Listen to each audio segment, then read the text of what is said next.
ধরে না। যেমন আপনি চাষ করবেন তেমনই ফসল হবে। আব্বাজি আমার, এজন্য আমি কথাই বলি, বৃক্ষ তুমি কেমন, ফলে তোমার পরিচয়। আপনি হয়তো বলছেন, হুজুর আমি নামাজ পড়ি, আমার সন্তান এখন এত সুদ খায়, গাঁজা খায়, মদ খায় কেন? আপনি ভেবে দেখুন, আপনার কোনো না কোনো ভুলের কারণে সন্তান অমন হয়েছে। হয় স্বামী স্ত্রীতে যখন একত্রিত হয়েছিলেন আপনার নিয়ত ঠিক ছিল না। আপনি নামাজ পড়লে কি হবে? দোষটা আপনার, আল্লাহ আপনাকে দেয়নি জোর করে। নিজের কর্মের উপরেই কিন্তু সবকিছু। নিজে ঠিক হলে সব ঠিক হবে। নিজে ঠিক হননি, আল্লাহ পাক রব্বুল ইজ্জাত সূরা আল মাইদার 105 নম্বর আয়াতে আল্লাহ পাক বলেছেন, আগে নিজের চিন্তা কর। তাহলে আমি আগেই বলেছিলাম, কাম, ক্রোধ, লোভ, মোহ, মায়া ত্যাগ করতে হবে। সন্তান মায়া আছে, কিন্তু এই সন্তান যদি আপনি মারা যাওয়ার পরে তার কর্মের কারণে যদি আপনাকে কবরে আযাব ভোগ করতে হয়, তাহলে এই সন্তান হওয়ার থেকে না হওয়া ভালো না খারাপ? ভালো ছিল না সন্তান হওয়ার থেকে না হওয়াই? সন্তান নিয়ে রেখেছেন না শয়তান রেখেছেন?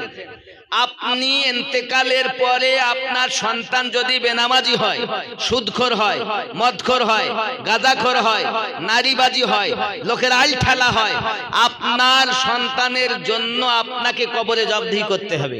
আল্লাহ পাক বলেছেন, আয় ঈমানদার সম্প্রদায়, তোমরা নিজে বাঁচো, তোমার আহলে বর্গদিগকে বাঁচাও জাহান্নামের আগুন থেকে। তার মানে সন্তান দুনিয়াতে রেখে যান, শয়তান রেখে যাবেন না। কি রেখে যেতে হবে? সন্তান। সন্তান কেমন ভাবে হবে এটা আপনাকে আগে জানা দরকার। হে বাবাজি আমার, ইসলামিক কালচার আমাদের মধ্যে নেই। আমাদের মধ্যে দুনিয়াবি কালচার তো অনেক, ইসলামিক কালচার নেই। মানুষ তো হতেই পারলাম না, জন্ম নিয়েছি মানুষের মতো, কাজ করি পশুর মতো। আছে না? আছে না? এই গত জুমায় আমি মনে হয় আপনারা শুনেছেন, জুমাতে এসেছিল অত্যাচারী রাজা, মিথ্যাবাদী আলেম আর বৃদ্ধ বয়সের ব্যভিচারী, আল্লাহ পাক মাফ করেন। শুনেছিলেন? গত জুমার আগের জুমা, গত জুমাতে চলে গেছে, মানে এই জুমা নয়, এর আগের জুমা, মানে সফর মাসের প্রথম জুমায় ছিল। এটা কি মাস? সফর মাস, দ্বিতীয় মাস। তাহলে অত্যাচারী রাজা, শাসনকর্তা যখন অত্যাচারী হবে, আর মিথ্যাবাদী আলেম, যে আলেম বক্তব্য রাখবে কিন্তু মিথ্যা কথা বলবে। 3 নাম্বার বৃদ্ধ বয়সের ব্যভিচারী। বাবজি আমার, কথাগুলো খুব ব্রেনে রাখুন আর মানুষ হন। তুমি নিজে আগে ভালো হলে দুনিয়া হবে ভালো। নিজে মন্দ কর্ম করে পরকে কেন মন্দ বলো, ওগো দুনিয়া হবে ভালো। আল্লাহুম্মা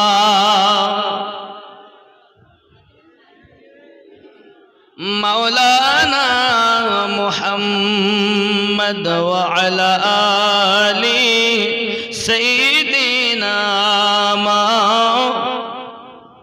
আব্বাজি আমার সোনা মানিকেরা, তাহলে আপনি কাম, ক্রোধ, লোভ, মোহ, মাৎসর্যকে বিলীন করেছেন। আব্বা আমার, বিলীন করার পর নিজে একটি ফানাফি শেখ হয়ে যান। একজন আল্লাহওয়ালার দামান আপনি ধরে নেন, কারণ আল্লাহওয়ালার দামান যখন আপনি ধরবেন, নবীওয়ালার দামান যখন ধরবেন, তার দেওয়া ওজিফার মাধ্যমে, তার দেওয়া ইবাদতের মাধ্যমে নবী আপনি পেয়ে যাবেন। নবী যখন আপনি দেখতে পাবেন, নবী যখন আপনি দিদার করবেন আব্বা আমার, তখন আপনি আল্লাহ পেয়ে যাবেন। এক কথায় হলো, আপনি ইবাদত করে ফানাফি শেখ, কাম, ক্রোধ, লোভ, মোহ, মাৎসর্য বিলীন করার পর ফানাফি শেখ, মুর্শিদে ফানা। কেমন ফানা? 1 মণ দুধে যেমন পানি দিলে বা পানিতে দুধ মিশালে পানি আর দুধ আলাদা করা যায় না, মুর্শিদ আর মুরিদকে তেমন আলাদা করা যায় না। কারণ আল্লাহ পাক আল্লাহ তাআলা বলেন মাইয়াহদিল্লাহু ফাহুয়াল মুহতাদি, সূরা আল কাহাফ আয়াত নাম্বার 17। আল্লাহ পাক বলেন মাইয়াহদিল্লাহু ফাহুয়াল মুহতাদি ওয়া মাইয়ুদলিল ফালান তাজিদা লাহু ওয়ালিয়াম মুরশিদা। আছে না এই মুর্শিদা বাবা যাকে বলেন পীর, তাকে আল্লাহ পাক বলছেন মুর্শিদ। আব্বা আল্লাহ জানিয়েছেন এই কথাটি, আমি আল্লাহ যাদের হেদায়েত দান করি তারা হেদায়েত প্রাপ্ত হয়, ওয়া মাইয়ুদলিল আমি আল্লাহ যাদের পথভ্রষ্ট করি ফালান তাজিদা লাহু ওয়ালিয়াম মুরশিদা, পথ প্রদর্শক হিসাবে আউলিয়াকে মুর্শিদ রূপে পাবে না। তাহলে আল্লাহ যাদের হেদায়েত দেন তারা মুর্শিদ পেয়ে যায় আউলিয়া রূপে, আর যারা মুর্শিদ পায় না তারা আল্লাহর কোরআন সূরা আল কাহাফের 17 নম্বর আয়াত অনুযায়ী আল্লাহ পাক তাদের হেদায়েত চায় না। হে বাবা, মুর্শিদ যারা পেল আল্লাহর নিকটে তারা হেদায়েত পেয়ে গেল। এখন ফানাফি শেখ হয়ে যাও, মুর্শিদে নিজেকে বিলীন করো। তোমার মুর্শিদ যেন নবীওয়ালা হয়, আল্লাহওয়ালা হয়, যার কাছে যেন তুমি বায়াত গ্রহণ করো না। হে যুবক আমার, তুমি আল্লাহওয়ালার কাছে বায়াত গ্রহণ করবে, আল্লাহ তোমাকে নবীর দিদার করানো সবক দেবে। এখন যার কাছে বায়াত হয়েছে হবে সে টাটকা ফেরে গাঁজাখোর, এই হাত কাটা জামা গায়ে দেয়, নামাজও পড়ে না, রোজাও রাখে না, নামাজ পড়তেছে আর দুনিয়ার চিন্তা করতেছে আমার ছেলের অবস্থা কেমন আছে ঠিক নেই, আলহামদুলিল্লাহি রাব্বিল আলামিন আর রহমানির রহিম মালিক, আমার খেতে তো স্বাদ দেওয়া হয়নি, ধান কি হলে এই বর্ষা তা ঠিক নেই, এরকম আছে না নাই? আচ্ছা, নামাজে গেলে আপনার একটা কথা বল, নামাজ তো পড়েন এখানে যারা আছেন, আচ্ছা নামাজে গেলে বাইরের জিনিস চিন্তা ভাবনা হয় না? হয় কি হয় না? আল্লাহকে জবাবদিহি করতে হবে মিথ্যা কথা বললে, হয় কি হয় না? ভুলে যাওয়া জিনিস নামাজে গিয়ে দাঁড়িয়েছি, এই ব্রেনেই ছিল না, মনেই ছিল না, হঠাৎ ওই জিনিস ব্রেনের মধ্যে এসে গেছে। শয়তান কেন হয় জানেন? আল্লাহ সূরা নাসে বলেছেন মিন শাদ্দিল ওয়াসওয়াসিল খান্নাস, শয়তান খান্নাস আমাদেরকে ধোঁকা দেয়। তো কখনো কোন মৌলবি ইওয়াজ করেছে যে নামাজে পড়তে তো বলতেছে, কিন্তু এই যে শয়তানের ধোঁকা, এই ধোঁকা থেকে কিভাবে বাঁচবো এই ওয়াজ বলে এখনকার মৌলবিরা আর করে না, কারণ ও নিজেই তো ও কানা, লিখিত বিদ্যা ওর কাছে আছে, কিন্তু জ্ঞান যে দুই রকমের, এক হলো লিখিত বিদ্যা আর হলো একটি আল্লাহর দেওয়া ইলমে মারেফাত, আল্লাহর অদৃশ্য দেওয়া জ্ঞান। জোরে বল, এই দুই জ্ঞানে যিনি জ্ঞানী তাকে বলে আলেম, যাকে তাকে বলে না। একটি আপনি যেমন দেখছেন বিসমিল্লাহির রহমানির রহিম, এই আয়াতের শরিয়াতি মানে হবে আর মারেফাতি মানে হবে। যেমন আপনি বলছেন আল্লাহর নামে আরম্ভ, যিনি পরম করুণা অতি দয়ালু, আল্লাহর নামে আরম্ভ করিতেছি যিনি পরম করুণাময় অতি দয়ালু, এই একটা মানে আপনি যেমন জাহিরি করলেন। এখন এই অতি দয়ালু বা বড় দয়ালু করুণাময় মারেফাতি মানে কি হয়? চার উসুলের উপরে, শরিয়ত, মারেফাত, তরিকাত, হাকিকাতের উপরে, এই চার মিলে হবে আল্লাহর ইবাদত। শরিয়ত হবে, তরিকত হবে, মারেফাত হবে, হাকিকত হবে, এই চার মিলেই তো আল্লাহর ইবাদত হবে। তুমি ভণ্ড শুধু শরিয়তের নামাজ পড়ো, কিন্তু শরিয়তের নামাজ পড়লে নামাজ হয় না, চারটি মিলে ইবাদত হয়। তাহলে এই শয়তান থেকে, খান্নাস থেকে যে দূরে থাকবো তার শিক্ষাটা দাও না কেন? তো জানলে তো দিবে, ও জানলে তো দিবে। এই জন্য আমি বলি নামাজ হইল না রে তোর, নামাজের নিলে না খবর, মন্ত্রী ধরলি নামাজ, পড়লি নামাজ সারা জীবন ভোর, নামাজ হইল না রে তোর, নামাজের নিলি না খবর, মসজিদেতে আজান দিলে সবার আগে যাও, মসজিদ থেকে বাইরে এসে সুদের টাকা খাও, নামাজ হইল না রে তো। আচ্ছা না হয়েছে, নামাজের নিলি না খবর। পায়জামা পাঞ্জাবি টুপি সবই তোমার সাদা, পায়জামা পাঞ্জাবি টুপি সবই তোমার সাদা, মনের মধ্যে তিল পরিমাণ থাকলে তোমার কাদা, নামাজ হইল না রে তোর, নামাজের নিলি না খবর। মন্ত্রী ধরলি নামাজ পড়লি নামাজ সারা জীবন ভোর, নামাজ হইল না রে তোর, নামাজের নিলি না খবর। বলবেন হুজুর নামাজ ধরলাম পড়লাম হইল না, তার কারণ হবে কেমন করে? হে নামাজের ভিতরে তোমায় মশায় কামড় দিলে, নামাজের ভিতরে তোমায় মশায় কামড় দিলে, মশা তুমি আগে মারো রুকু সাজদা ফেলে, নামাজ হইল না রে তোর, নামাজের নিলি না খবর। মন্ত্রী ধরলি নামাজ পড়লি নামাজ সারা জীবন ভোর, নামাজ হইল না রে তোর। নামাজ পড়ছে আলহামদুলিল্লাহি রাব্বিল আলামিন আর রহমানির রহিম মালিক ইয়াউমিদ্দিন ইয়াকা না'বুদু ওয়া ইয়াকা নাস্তাইন, নামাজ পড়ছে না কি করছে?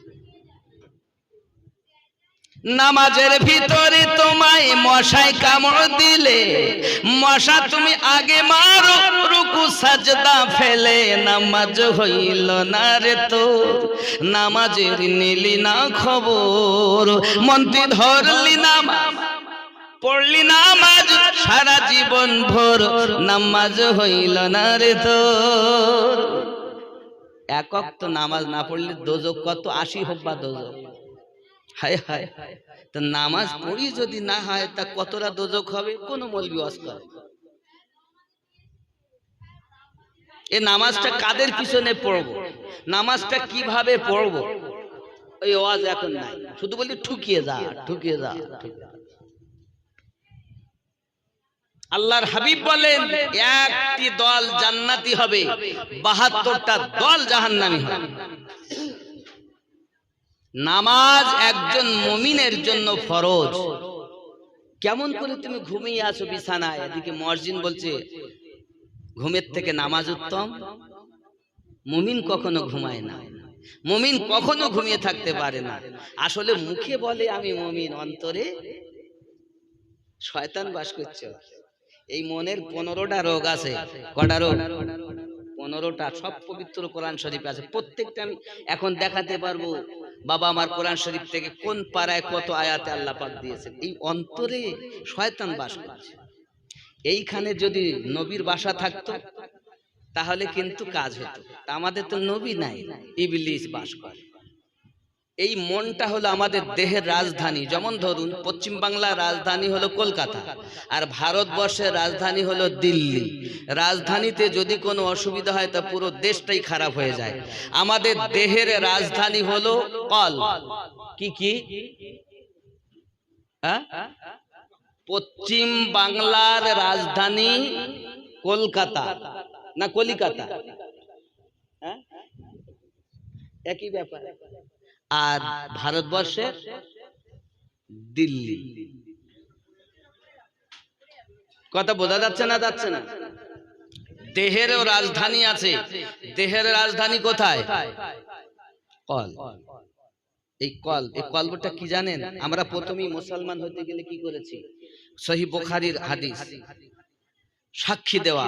কি দেওয়া? লা ইলাহা ইল্লাল্লাহ বলেছি না? অর্থ কি? লা।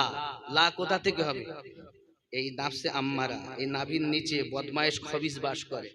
লা নেই, ইলাহা। লা ইলাহা।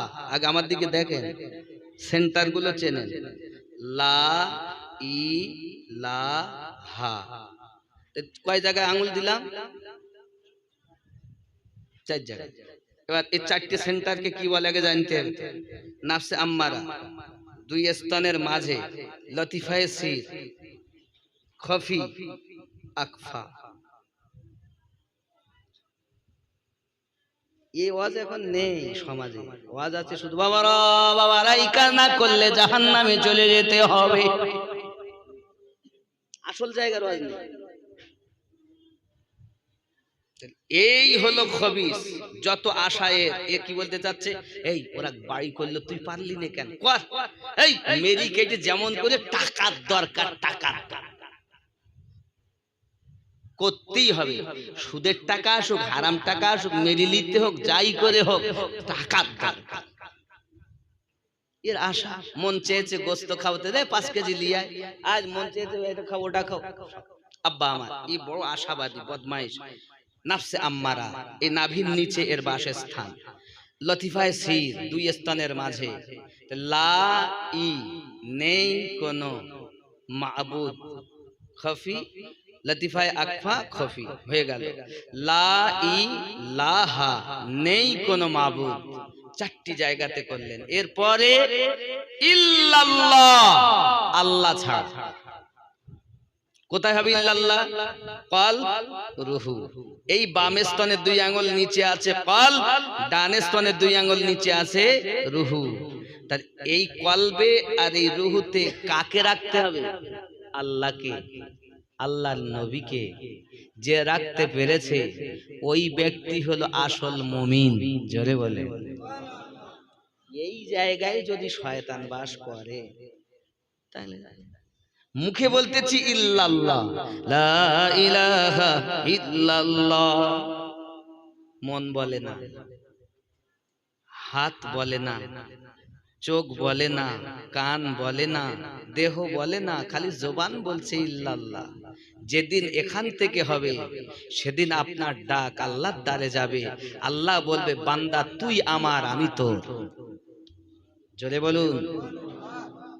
এখান থেকে কিভাবে বলাতে হবে, এই শিক্ষাটা নিতে গেলে আপনাকে গুরুর কাছে যেতে হবে। আর তাকেই বলা হয় মুর্শিদ। কি বলা হয়? মুর্শিদের কাছে যেতে হবে। এই মুর্শিদের কাছে যখন আপনি যাবেন তখন আপনার ধরন, বলন, চলন সব পাল্টে যাবে। কথা বুঝতে পারছেন? ফানাফির রাসূল হবেন। ফানাফির রাসূল আপনি হয়ে যাবেন যখন, আল্লাহ পাবেন তখন ফানাফিল্লাহ হয়ে যাবেন। ফানাফিল্লাহ হওয়ার পরে এই যুবকেরা আমার, আপনার জন্য জীবন হবে অবশিষ্ট জীবন, যাকে বলা হয় বাবা আমার বাকা বিল্লাহ জীবন। মরার পরও ওই মানুষটা কবরে জীবিত থাকবে। জোরে বলুন সুবহান। বাবাজি আমার, মরার পরও যে মানুষটি জীবিত, ওই মানুষটার শান আলাদা, ওই মানুষটার মান আলাদা। আল্লাহ পাকের নবী বলেন, উম্মাত তোমরা যাতে জাহান্নামী না হও, আমি রাসূল পাক সাল্লাল্লাহু আলাইহি ওয়াসাল্লাম আজ 63টি বছর আমি তোমাদের জন্য কেঁদেছি, আজ মদিনার মাটিতে কাঁদতেছি। যুবক আমার, সোনা মানিকেরা, কিতাবের ভিতরে আসতেছে আম্মা আমেনা রাদিয়াল্লাহু তাআলা আনহা বর্ণনা করতেছেন, যেদিন আমার সন্তান দুনিয়ায় আগমন করেছে, আমি আমেনা আমার নাভির স্থল থেকে একটা নূর বার হতে দেখেছি। চতুর্দিক থেকে আওয়াজ আসতেছে, মোবারক মোবারক, ধন্যবাদ ধন্যবাদ। আমি দেখি কিছুক্ষণ পর পূর্ণিমার চাঁদের থেকে সুন্দর একটি সন্তান শোয়ানো আছে, যার চেহারার নূরের জ্যোতিতে হাজার হাজার মাইল দূরে শাম তথা সিরিয়ার এলাকাও আমি আমেনা সন্তানের নূরে স্পষ্ট দেখেছি।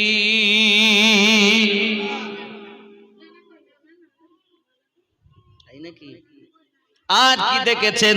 হযরত আম্মা আমেনা রাদিয়াল্লাহু তাআলা আনহা বলেন, একজন নয়, দুইজন নয়, আমি আমেনার কাছে 70,000 নবীগণ। ইমাম জালালউদ্দিন আসসিউতি আলাইহি রাহমাতুল্লাহ রিদওয়ান তিনি বর্ণনা করেন 70,000-এর মতো পয়গম্বর আমি আমেনা রাদিয়াল্লাহু তাআলা আনহাকে মোবারকবাদ দিয়েছেন।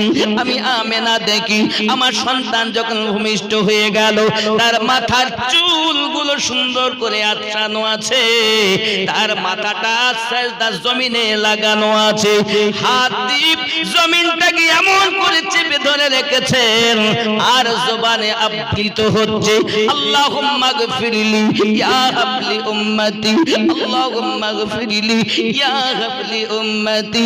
আয় আল্লাহ, আপনি আমার উম্মতকে মাফ করে দিন। এই যুবকেরা, পৃথিবীর সরজমিনে সব বাচ্চারা কেঁদেছে, আমরাও কেঁদেছি আসার পর, আমার নবীও কেঁদেছেন। আমাদের কান্নার ধারণ ছিল আলাদা, রাসূল পাকের কান্নার ধারণ ছিল আলাদা। আমাদের জন্য তিনি সদা সর্বদা 63টি বছর কখনো মায়ের কোলে, কখনো গারে হিরাতে, কখনো গারে সুরে, কখনো আপনার তুর পাহাড়ে, কখনো আপনার জাবলে নূরে, কখনো গাছতলায়, কখনো পাহাড়ের উপরে, আমার নবী মরুভূমি ময়দানে আমাদের জন্য কেঁদেছেন। উম্মতি উম্মতি বলে কেঁদে আমার নবীর দাড়ি মোবারকা ভিজিয়ে দিয়েছেন। এই নবীর আশিকেরা আজও মদিনার মাটিতে আমার নবী, আপনার নবী আল্লাহুম্মা গফিরলি ইয়া হাবলি উম্মতি বলে কান্না করতেছে, আর আপনি আরামের বিছানায় ঘুমিয়ে আছেন, নামাজ পড়তে যাচ্ছেন না। বাবা, কেমন আপনি ইমানদার দুনিয়াতে হয়েছেন? না না না বাবা না, আজ দলিপুরের মাটি থেকে আমরা স্বীকৃতি দেব, আল্লাহ যতদিন দুনিয়ায় বাজবো তোমার ইবাদত নামাজ ছেড়ে দেব না। রাজি আছেন? রাজি আছেন নামাজ পড়ার জন্য? হুজুর যাই করি তাই করি, নামাজ পড়তে যাচ্ছি না। টাকা দে, হাফেজ সাহেব রেখেছি, মাসে বেতন দে, দে তো টাকা, নামাজ পড়তে দাও। হাইয়া আলাস সালাহ, ইমাম আর মুয়াজ্জিন তোরাই মসজিদ চালা, জ্বালাস নি ভোরবেলা। এই নামাজে আব্বা আমার, মায়েদের বলবো নামাজি হন, আব্বাদের বলবো নামাজি হন। হযরত আম্মা আমেনা রাদিয়াল্লাহু তাআলা আনহা বলেন, আমার সন্তান যখন ভূমিষ্ঠ হয়েছে, মাথার চুলগুলো আঁচড়ানো রয়েছে, আমি আমেনা দেখেছি। শুধু এতটুকু দেখিনি, আমার সন্তানের চোখে সুরমা লাগানো। জোরে বলো, চোখে সুরমা লাগানো, মাথায় তেল লাগানো, চুলগুলো আঁচড়ানো। এতটুকু শুধু নয়, নাভি থেকে পা পর্যন্ত অঙ্গ ঢাকানো, নাভিটা কাটা। আমি আমেনা আমার সন্তানকে মাটিকে এমন করে কবজায় করে ধরে দেখেছি। জিজ্ঞাসা করেছিলাম, মুস্তাফা মুস্তাফা কেন এইভাবে মাটিকে ধরেছো? আল্লাহর হাবিব বলেছিলেন, চাচা আব্বাস আপনি জানেন না, আয় আমার দাদু আব্দুল মুত্তালিব আপনি জানেন না, আল্লাহ পাক আল্লাহ তাআলা আমাকে নবী করে জগতে পাঠিয়েছেন, আর দোজাহানের ক্ষমতা আল্লাহ আমার কবজির মধ্যে দিয়েছে। তাই আমি রাসূলুল্লাহ মাটিকে এমন করে চেপে ধরে দুনিয়ায় ছিলাম। এই মুস্তাফা, আপনি কেন মাথা জমিনে রেখেছেন? আপনি তো চিত হয়ে আসলে হতো। আমার নবী, আপনার নবী বলেছিলেন, পৃথিবীর সরজমিনে সব মানুষেরা নামাজ আদায় করে, আদম থেকে ঈসা পয়গম্বর পর্যন্ত মুসলমানেরা নামাজ আদায় করেছে, কিন্তু একটি জায়গা তাদের জন্য নির্ধারিত ছিল। বাবাজি আমার, কারোবা শনিবারের দিন, কারোবা রবিবারের দিন, 3 ভাগ করা ছিল। সমস্ত এলাকার মানুষ ওই জায়গাতে না গেলে ইবাদত আল্লাহর করা যাবে না। অন্য নবীদের যুগে একটা জায়গায় ইবাদতের জায়গা নির্ধারিত, সবাইকে এক জায়গায় আসতে পারছে। আপনি বলুন 20 কিলোমিটার দূর, 30 কিলোমিটার দূর যারা আছে তারা এই জায়গায় আসা সম্ভব? দলিপুরে এই জায়গায় ইবাদত হবে, আর কোথাও হবে না। বড় সমস্যা ছিল। আমাদের নবী বলেন, আমি যখন দুনিয়া এসেছি মাথা সেজদাতে রেখেছি জমিনে। আমি আমার উম্মাদকে শুভ সংবাদ দিয়েছি, উম্মাদ কেঁদো না, আফসোস করো না। অন্য নবীদের যুগে একটা জায়গা নির্ধারিত ছিল, আমি আখেরি পয়গম্বর দুনিয়ায় এসেছি, তামাম দুনিয়াকে আল্লাহ মসজিদ বানিয়ে দিয়েছে, শুধু জায়গা পাক হলেই আল্লাহর ইবাদত করা যাবে। এই জন্য আমি নবী জমিনে মাথা রেখি দুনিয়াকে আল্লাহর ঘর, ইবাদত করার স্থান আমি নবী তোমাদের জন্য বানিয়ে দিয়েছি। জোরে বলে হায় হায়। মৃগনাভির ন্যায় সুঘ্রাণ চতুর্দিকে, কত সুন্দর সুঘ্রাণ। 1000 বছর ধরে আগুন জ্বলছিল, মোটে নেভে না। আমার নবী যখন জন্ম নিয়েছেন 1000 বছরের আগুন নিভে গেছে। জোরে বলে। এজন্য গজলে তো বলাই আছে, জামানা দিওয়ানা ওগো মা আমিনা, তোমার লালের নাই তুলনা, মাগো তোমার লালের নাই তুলনা। জোরে হবে। নবীর তুলনা আছে? আছে? আব্বা আমার, পৃথিবীতে কেউ কাপড় পরিয়ে গেছে এরকম কোন সন্তান আছে? আদম থেকে ঈসা নবী পর্যন্ত, আমাদের নবী বাদে আজও পর্যন্ত কেউ কাপড় পরিয়ে গিয়েছে শুনেছেন? সিজার করেও কাপড় পরিয়ে গিয়েছে শোনা গেছে? শোনা যায় না। একজন, তিনি কে? আমাদের নবী, যার উপরে স্বয়ং আল্লাহ দরুদ পড়তেছেন। সেই নবীকে যত ইবাদত করবেন আল্লাহর, ইবাদত যত সঠিক হবে তত বেশি আমার নবীর দিদার লাভ হবে। আমি প্রথমেই কথা আপনাদেরকে বলেছি, বলিনি? ইবাদত তার নিজের মনটাকে খাঁটি করতে হবে। আজ এখানে জালসা এসেছেন কেন? তো যে মন চেয়েছে তাই। এই মাঠে গেলেন কেন? মন চেয়েছে তাই। নাকি দাড়ি কেটেছেন কেন? মন চেয়েছে তাই। এক কথা, এই মন হলো আমাদের রাজধানী। মন ভালো যার, সব ভালো তার। বিচার কিন্তু মনের হবে। হাত পা চোখ কানেরা কেউ বিচার দেবে না। এ যদি সালামত থাকে না, তা হাত কথা বলবে আমার বিপক্ষে, ছেলে মেয়ে বন্ধু বান্ধব ছেড়ে দিলাম, আল্লাহ কোরআনে বলছেন হাত আমার বিপক্ষে সাক্ষী দেবে, চোখ বিপক্ষে সাক্ষী দেবে। চোখ বলবে আল্লাহ আমি দেখতে চাইনি সিনেমা গান, আল্লাহ জোর করে তোমার বান্দা আমার দ্বারা দেখিয়েছে, আল্লাহ আমাকে মাফ করে দিন, যত দোষ সব আমিনুদ্দিন। কান বলবে আরে তুই গান সিনেমা হেনতেন শুনলি কেন? আল্লাহ আমি চাইনি, আমিনুদ্দিন জোর করে শুনিয়েছে, আমিনুদ্দিনের দোষ। এই পা তুই গেলি কেন? বল মদের আড্ডায়। পা বলবে আল্লাহ আমি যেতে চাইনি, জোর করে নিয়ে গেছে আমিনুদ্দিন। তাহলে পা আমার নয়। এই হাত কার হাত? কথা বলেন, আমিনুদ্দিনের হাত না? তাহলে আমার পক্ষে সাক্ষী দিত, কিন্তু আমিনুদ্দিনের সঙ্গে থাকার পরও আমার হবে না। যদি আমার ভিতরে যে আমি আছে তাকে যদি আমার না বানাতে পারি, হাত আমার পক্ষে সাক্ষী দেবে না। ছেলে মেয়ে বন্ধু বান্ধব স্ত্রী পুত্র স্বামী স্ত্রী সব বাদ দিলাম, এরা তো কেউ আমার নয়। এ তো খেলা দুনিয়া, এ তো দুনিয়ার খেলা। এ দুনিয়া এসেই পেয়েছি, কিছু কি সাথে করে এনেছিলাম? কথা বলে, ন্যাংটা হয়ে এসেছি টুঙা ট্যা করতে করতে। আবার যাবো তো কাপড় পরে যাবো। অনেকে এমন আছে কাপড়ও জোটে না পরিস্থিতিতে। কার কোথায় মরণ হবে জানি না বাবা। তাহলে দুনিয়ায় যখন এসেছি, আসার পরে দুনিয়াতে মা পেয়েছি, বাপ পেয়েছি, ভাই বোন বন্ধু বান্ধব জমি জায়গা টাকা পয়সা অর্থবিত্ত যাহা পেয়েছি সব দুনিয়া। চলে যাব তখন কেউ যাবে? যাবে?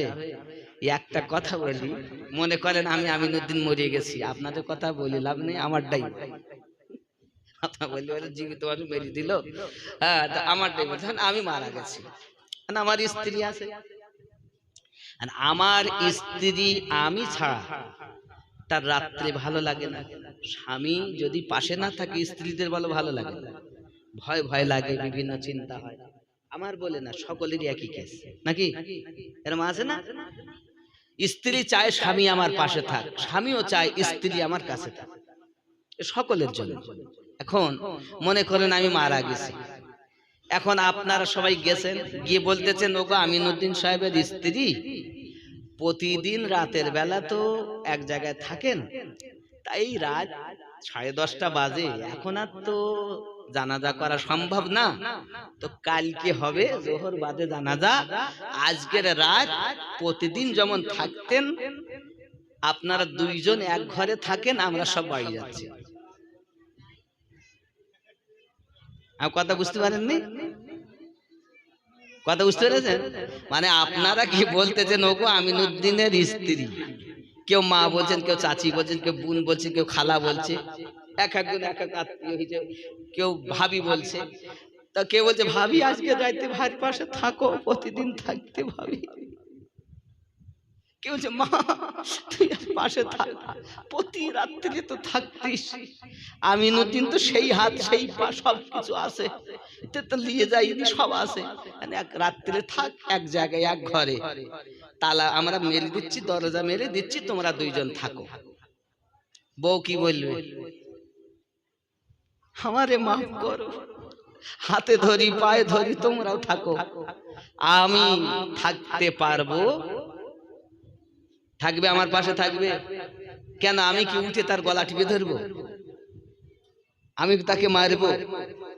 প্রতিদিন থাকতে আজকে এমন কি হলো যে তুমি তোমার স্বামীর কাছে থাকছো না? কখনো ভেবেছে? তাহলে আসলে হাত পা চোখ কান সব ঠিক আছে, ওর ভিতরে যে আমিনউদ্দিন ছিল সেটাই নাই, এর নাম এখন কি? লাশ। আমি আমিনউদ্দিনের পাশে থাকতাম, লাশের পাশে থাকতাম না, তা লাশের কাছে আমি থাকতে পারবো না। হ্যাঁ, আমিনউদ্দিনের পাশে তখনই থাকতাম যদি আমিনউদ্দিন থাকতো। আমার মধ্যে থেকে কি চলে গেছে? কথা বলুন, কি গেছে? কি আমার ভিতরে নেই? কি আমি তো লাশ হয়ে আছি, আমার ভিতরে কি নেই? জোরে বলুন, কথা জোরে বলছেন না, ভয় লাগছে নাকি? গোস্ত কম দিও না বাবা, গোস্ত কম হবে না, 1 কুইন্টাল 65 কেজি না কতটা গোস্ত হয়ে যেত, বুঝতে পেরেছেন? গোস্ত কম হবে না, সব ভালো বলতে দেওয়া হবে, চিন্তা নেই, বুঝতে পেরেছেন? তাহলে আমার ভিতরে যে আমি ছিল, রুহু ছিল, ওই রুহুটা নেই, যার কারণে আজ আমি হয়ে গেছি লাশ, আমার আর কোনো দাম নেই, ঠিক কিনা বাবা?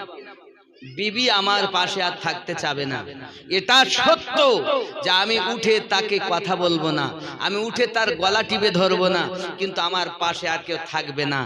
একে বলছে মারা গেছে, কিন্তু আবার বলছে আর উঠবে না, কিন্তু এক জায়গায় আর বিবি থাকবে, এ সাহস তার আর হয় না।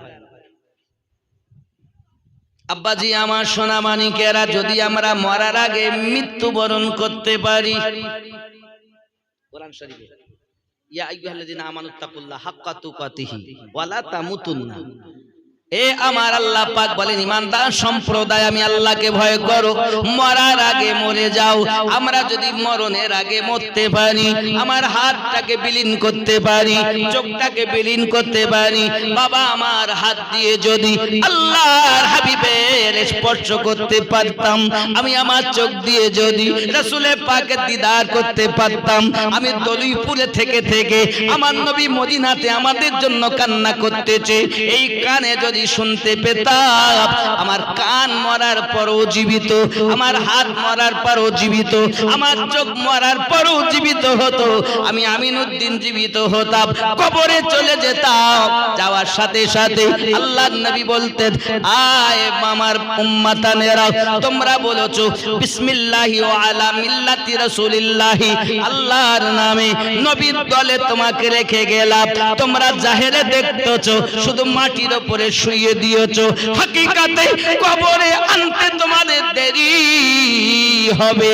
আমি নবী কোলে লইতে দেরি করব না।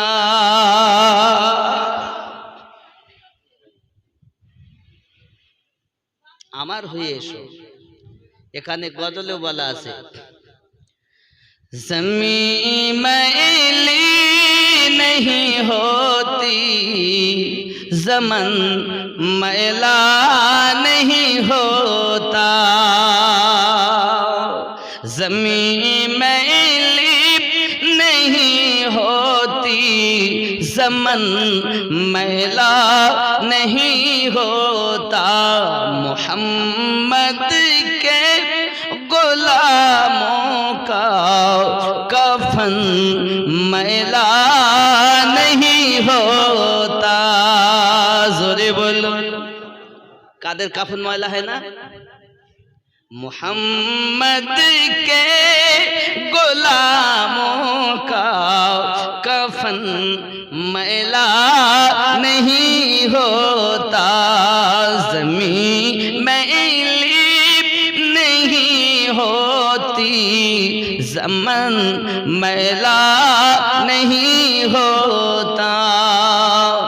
जो नामे मुस्तफा चुम ले, नहीं दुखती कभी आंखें। जो नामे मुस्तफा चुम ले, नहीं दुखती कभी आंखें।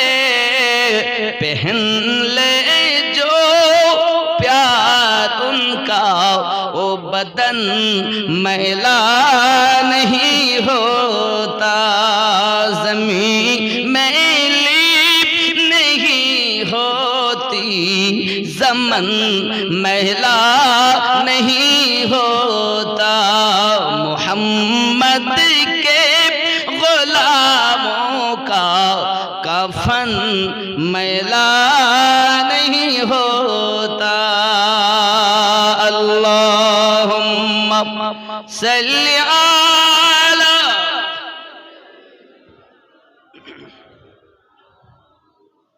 व अला आलि सय्यिदिना।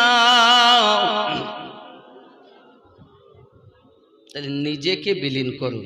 আব্বাদেরকে বলবো স্ত্রীকে ভালোবাসুন, স্ত্রীদেরকে বলবো স্বামীর সেবা করুন। মায়েদের জন্য তিনটি কাজ: 5 ওয়াক্ত নামাজ পড়া, সংসারের কর্ম করা, স্বামীর সেবা করা। আর স্বামীদের কাজ হলো স্ত্রীকে ভালোবাসা, যেন আঘাত করবেন না বিবিকে, না বুঝলে তাকে বোঝানোর চেষ্টা করবেন। মোহাব্বত, স্বামী স্ত্রীতে যে ঘরে প্রেম, সেটা হলো ছোট জান্নাতি সুখ, তার সংসারটাই যেন জান্নাতের আরাম। আর স্বামী স্ত্রীতে যে ঘরে মিল নেই, সেটা হলো নরকের শাস্তি। সে ঘরে ছোট দোজখ। বউর কথা সহ্য হয় না স্বামী, স্বামীর কথা সহ্য হয় না বউর, ঝগড়া লেগেই আছে, শান্তি কোথাও নেই। স্ত্রীদের জন্য শান্তি হলো স্বামীর ঘরে, মেয়েদের জন্য। বাপের ঘরে শান্তি নেই বলো। আর যে মেয়ে বেশি বাপের বাড়ি থাকতে চায়, এ মেয়ে ভালো লাগে, এ মেয়ে ভালো লাগে, বেশি বাপের বাড়ি থাকবে। যে মেয়েটা বাপের বাড়ি যায়, স্বামীকে নিয়ে যায়, স্বামী না থাকলে থাকতে চায় না, স্বামীর বাড়িটাই ভালো, শ্বশুর শাশুড়িকে আপন করে নিয়ে থাকতে পারে, এই মেয়েটা সতী নারী, এই মেয়েটা জান্নাতি। সুবহানাল্লাহ বলে। আব্বা আমার পাশাপাশি মায়েদেরকে একটা আমি উপমা দিয়ে যাই। আমি আমিনুদ্দিন, আমার ইবাদত, আমি নামাজ পড়ি, রোজা রাখি, হজ করি, খুব ভালো, বুঝতে পেরেছেন। আমার স্ত্রী নামাজ পড়ে না, আমার জন্য অসুবিধা। ছোট্ট একটা স্যাম্পল দেই, মায়েরা খুব কান করে শোনেন। আমি রাত করব 11টার মধ্যে দোয়া হবে, চিন্তা নেই। এখন বিষয় হলো, একজন পুরুষ, বললেন হাবের সাহেব, সে রাজমিস্ত্রি ছিল। কি ছিল? রাজমিস্ত্রি। তো বাড়ির সামনে একটা নহর আছে, নহর বোঝেন তো, ছোট একটা খাল, ছোট খাল। তো প্রতিদিন ফজর নামাজের পরে খাওয়া দাওয়া করে বাড়ির থেকে যায়, আর ওই নহরে মানে খালে বিসমিল্লাহির রহমানির রহিম বলে পা দেয়, তো পানির উপরে রাস্তা হয়ে যায়। বলুন সুবহানাল্লাহ। ও পারে যায়, কাজ কাম করে, আসে। স্বামী স্ত্রীতে একদিন কথাবাকথন হচ্ছে, আলাপ আলোচনা হতে হতে বলছে, তুমি কি জানো, আমি প্রতিদিন যাই, পানির উপর দিয়ে হেঁটে যাই, পানির উপর দিয়ে আসি। বলে কেমন? এই ব্যাপার, এই হয়। তাহলে তোমার ওই রাস্তা হওয়ার পিছনে আমার কি কিছু কৃতিত্ব নেই? তুই আবার কি করিস? তা যদি আমি কিছু নাই করি তাহলে আজকে তোমার দেখা। এবার স্ত্রী করলো কি, রান্না করে প্রতিদিনের মতো দিয়েছে, ও খাবার নিয়ে গেছে দুপুরের জন্য, সকালের খাবার খেয়েছে, খেয়ে পাত্রে করে প্রতিদিনের ন্যায় বিসমিল্লাহির রহমানির রহিম নহরে গিয়ে পা লাগায়, তো পা ডেবে যাচ্ছে। একবার নয় 7 বার বলেছে বিসমিল্লাহির রহমানির রহিম, পা কিন্তু মাটিতে আর পড়ে না, পানির তলে কাদায় গিয়ে পড়ে। আরে ব্যাপার কি হইল? ফিরে বাড়ি এসে কি খবর, যেতে পারলে না? তো গিয়েও তো যেতে পারলাম না, ব্যাপার কি? তা জানো, প্রতিদিন আমি পবিত্র হালাতে, আরে যখন রান্না করি নবীর উপরে দরুদ পড়ি, আল্লাহর কোরআন তেলাওয়াত করি আর রান্না করে দেই, সেই খাবার খেয়ে, বরকতি খাবার খেয়ে, তোমার হাতে, তোমার পায়ে, তোমার জবানে বরকতি খাবার খেয়ে সব বরকত হয়। তাই পানিতে গিয়ে বিসমিল্লাহির রহমানির রহিম বরকতি আয়াত বলেছো, পানি রাস্তা হয়ে গেছে।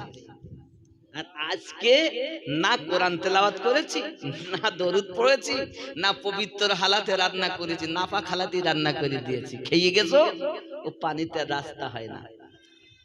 কথা বুঝেছেন? তাই স্বামী ইবাদত কবুল হওয়ার পিছনে নারীর ও স্ত্রীরও কর্তৃত্ব আছে। কথা বুঝতে পারেননি? শুধু আমি ভালো, আমি ভালো তালায় নিজেও ভালো হন, স্ত্রীকেও ভালো করেন। যে স্ত্রী অনেক ঘরে নামাজ পড়ে, স্বামী পড়ে না, আপনি বলবেন আপনার ঘরে আমি এসেছি, আপনি যদি আমার কথা শুনে কাল থেকে নামাজে না যান, আচ্ছা স্ত্রী বলে শোনো কালকে বলো, মানে পরশুদিন ঈদ, আমার জন্য যদি তুমি ভালো শাড়ি ওই জাগলিয়ার বাজারতে, বড় বাজারের অমুক দোকানে শাড়ি যদি না আনো, আমি বলো তোমার রান্না করে দিতে পারবো না, বাড়ি চলে যাবো, কালকেই বাপের বাড়ি, পরশুদিন ঈদ। স্ত্রীর কথা শুনে স্বামী সকালবেলা উঠে সেই জাগলিয়া, বড় জাগলিয়ার থেকে শাড়ি কিনে এনে বিবিকে দিয়েছে। তা স্বামী যদি বিবির কথায় বড় জাগলিয়া যেতে পারে, তা স্বামী কি বিবির কথায় মসজিদ যেতে পারে না? কথা বলে আসলে কড়া হয়ে বলতে পারিনি। আর স্বামীও তার স্ত্রীকে কড়া ভাবে বলতে পারিনি, এজন্য স্ত্রী নামাজ পড়ে না। সকাল 8টা বেজে যাচ্ছে, উঠতেছে, ছেলের বেলায় ওঠ বাবা উঠ, কেন প্রাইভেটে যেতে হবে, প্রতি মাসে 1,500 টাকা করে দিতে হয়, ওঠ প্রাইভেটে যা। প্রাইভেটে না গেলে মেয়েকে বকি, ছেলেকে বকি, কিন্তু ফজরের নামাজ না পড়ে বিছানায় ঘুমায়, একবারও ছেলে মেয়েকে বকিনি, তো ওই সন্তান বাপ মাকে ভাত দেবে? কি গো এরকম আছে না? প্রত্যেকের ঘরে মাও পড়ে না, বাপও পড়ে না, নামাজ না পড়লে কেউ বকাঝকা করিনি, কিন্তু প্রাইভেটে স্কুলে না গেলে আমরা বকি ঝকি মারি। কিন্তু উচিত কি ছিল? নামাজে না গেলে বকাঝকা, নিজেও পড়া, বাচ্চাকেও পড়ানো। আল্লাহ যেন আমাদের তৌফিক দান করেন, জোরে বলি আমিন। উঠুন মোহাব্বতে ইয়া নবী।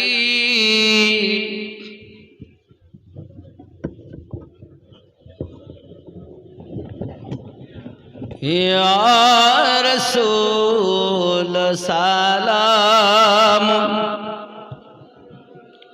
या हबीब सलाम,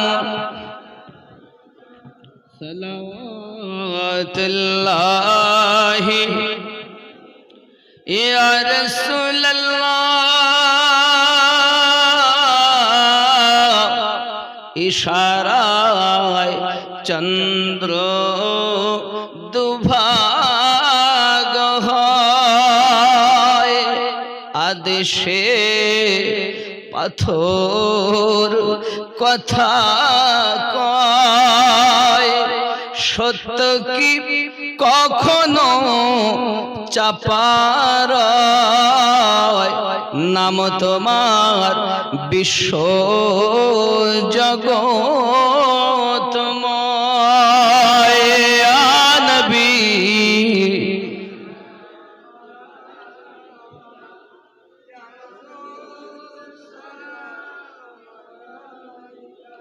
ইয়া হাবিব সালাম আলাইকা, সালাম দরদি গো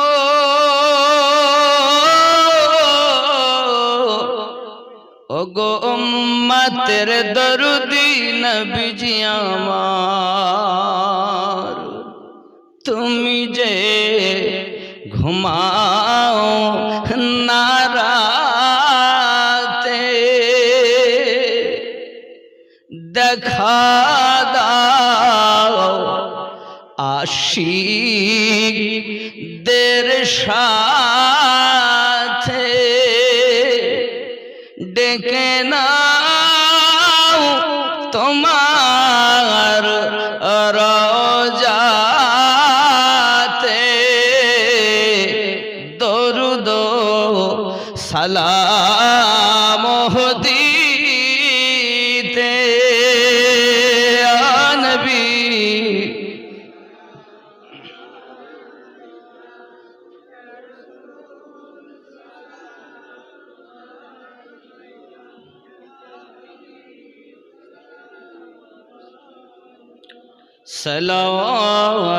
सलावतुल्लाह या रसूल अल्लाह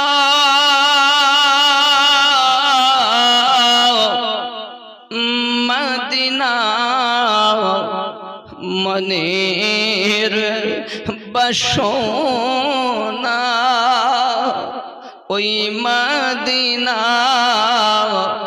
प्राणेर जातो ना मदीना दुखे शांतना आशिकदेर सुखेर ठिकाना या नबी या रसूल सलाम या हबीब सलावतुल्लाहि अलैहि या रब्ब सल्लम सल्लिम दाइमन अबदा